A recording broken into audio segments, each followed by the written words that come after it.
We gather to identify a harm that has been caused here, but also an Austin correction. It was back in 2003 when there was an investigation of pollution of Barton Springs and the Barton Creek watershed, and as a result of that investigation, it was determined that the presence of this carcinogen had a source that was very nearby.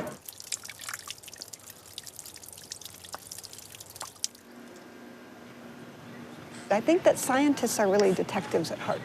We go out in the environment, we collect samples, and those provide our clues. So I think that aspect of being a detective can be very satisfying, particularly when you're able to identify a question, collect the clues, and then use those clues to answer a question. Looks pretty good. Yeah.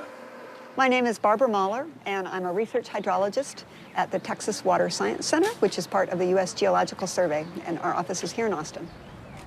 I first moved to Austin in 1986. Really, as long as I've been in Austin, there have been efforts to try and protect the springs. I think that that's one of the things that influenced me in my choice of studies and my choice of career, is that it was clear that there was a real need for sound science so that people could argue from facts rather than just arguing from emotion.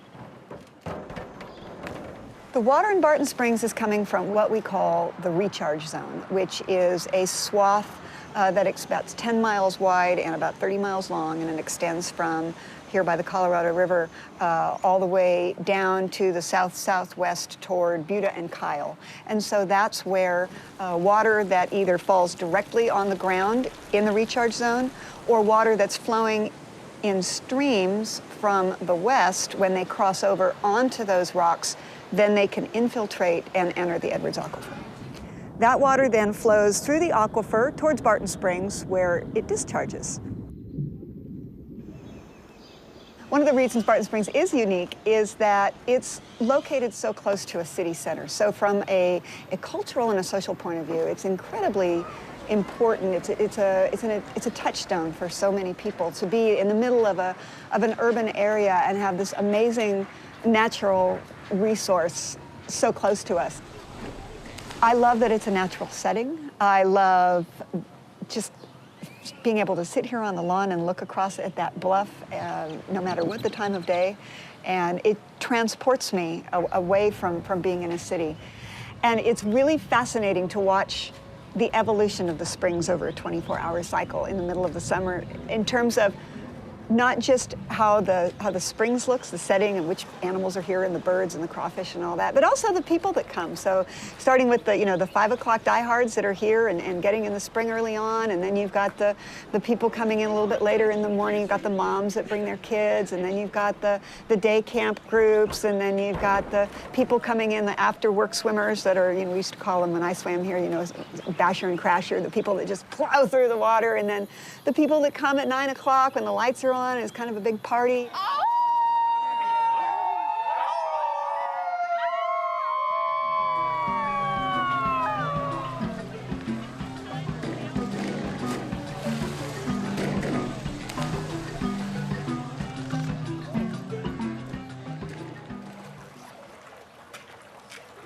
So water is H2O, right? But water never exists as just H2O. Even rainwater has gases from the atmosphere that are dissolved into it, and that's part of water quality.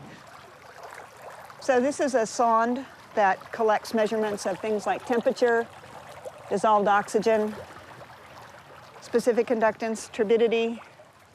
We're at a point now in our society where we have dealt with a lot of what are called point source contaminants. So in passing the Clean Air Act and the Clean Water Act, we eliminated a lot of those point sources, things coming out of a pipe, things coming out of an emission stack. We've been largely quite successful in cleaning those up.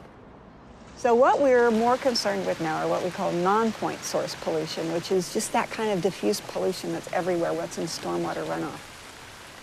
In particular, in the last few years, we've seen much higher nitrate concentrations in the recharging creeks and in Barton Springs than we'd measured before. There are a number of different activities and products that can cause problems for water quality.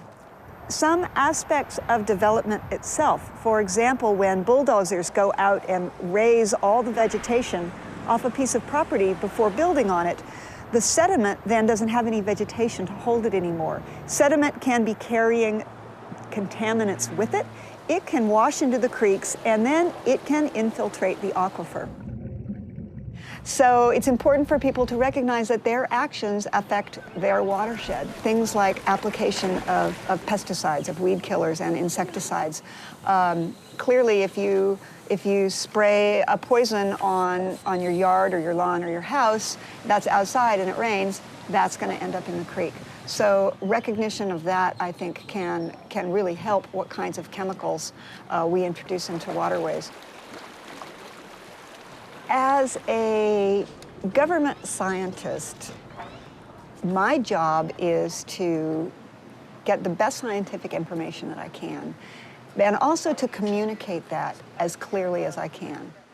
Where the concentrations are really high is on the dust on the pavement itself, so on the parking lot, on the playground, on the driveway. At that point, it is up to policymakers and civic leaders to take that information and use it to help provide support for whatever decisions they decide to make. Good science is what we need to look at, evidence-based policies at the city, state, and federal level.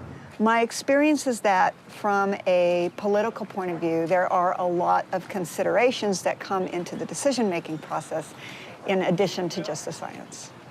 I think in order to preserve Barton Springs, it has to be important to them. It has to be important to everyone. We all have to not just think Barton Springs is a nice thing, but know something about it. The water here starts to increase too. I think a lot of that is going to depend on the degree to which people in Austin continue to care. And I think if we can keep everyone living here concerned and valuing the importance of Barton Springs, then we have a good chance at keeping this resource something that we can always enjoy.